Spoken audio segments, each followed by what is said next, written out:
सत्यम शिवम सुंदरम। दोस्तों, किशोर कुमार ने अपने करियर में यूं तो बड़े कठिन से कठिन गाने भी बड़े सरलता से गा दिए, कभी कोई उनको घबराहट नहीं हुई। मगर उनके करियर में ऐसे दो गाने जरूर आए थे जिनको गाने से पहले थोड़े चिंतित हो गए थे, थोड़ा घबरा गए थे। इसलिए नहीं कि वो दो जो फिल्में थे वो पुनर्जन्म पे या भूतों की कहानी पे आधारित थे, बल्कि इसलिए क्योंकि उसके जो एक और वर्षन था और वो काफी राग पे आधारित था। तो दोस्तों, सबसे पहले जो हम आपको वाकया सुना रहे हैं वो सन 1976 की बात है, माने 1976 की बात है, जब मुशीर रियाज की एक फिल्म बन रही थी जिसके की निर्देशक शक्ति सामंत थे और फिल्म का नाम था महबूबा। आप जानते हैं जो उस फिल्म के जो हीरो थे वो राजेश खन्ना थे, हीरोइन थी हेमा मालिनी, और राजेश खन्ना के सभी गीते तो किशोर कुमार ही गाते थे और म्यूजिक डायरेक्टर भी राहुल देव बर्मन था।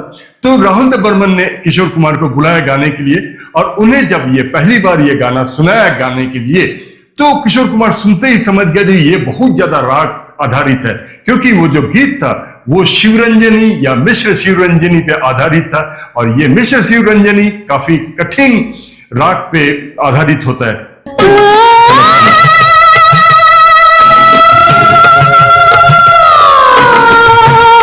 जैसे ही वो ये गाने का सुर को सुनते हैं तो तुरंत पंचम जी से पूछ पड़ते हैं, यानी आर डी बर्मन से पूछते हैं, क्यों इतना कठिन गाना क्यों दे रहे हो?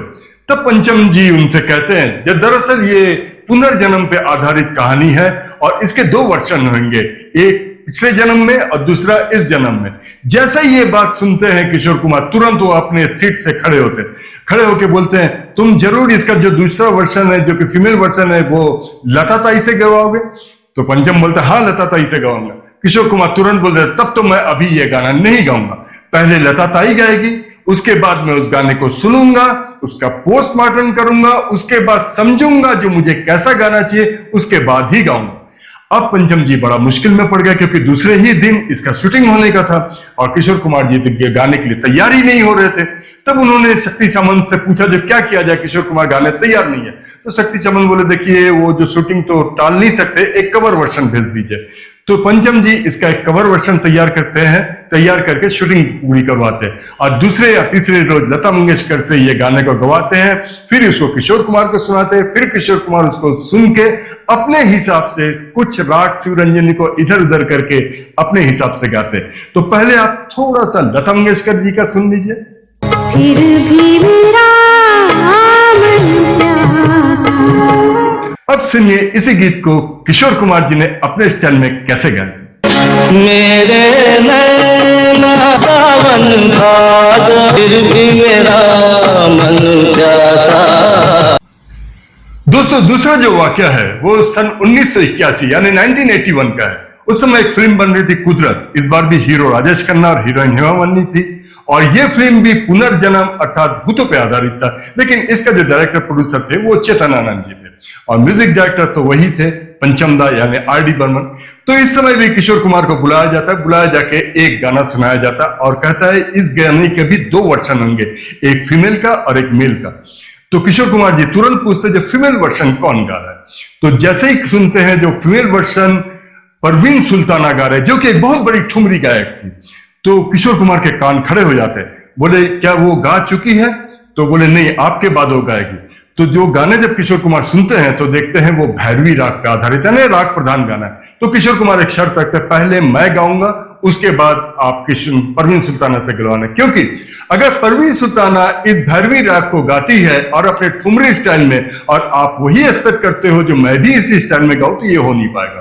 तो मुझे मेरे स्टाइल में गाने दो, उसके बाद आप परवीन सुल्ताना से इस गाने को गवा लेना। तो पंचम दा राजी हो जाते हैं और डायरेक्टर प्रोड्यूसर को भी इसमें कोई भी आपत्ति नहीं होता है। तो किशोर कुमार पहले ये गाना अपने स्टाइल से गाते हैं, जो कि ये सुनिए। मैं तुमसे प्यार कितना हम नहीं जानते, मगर जी नहीं सकते तुम्हारे बिना। उसके बाद परवीन सुल्ताना इस भैरवी राग को, इस गाने को भैरवी राग में ठुमरी स्टाइल में गाती है, जो कि काफी क्लासिकल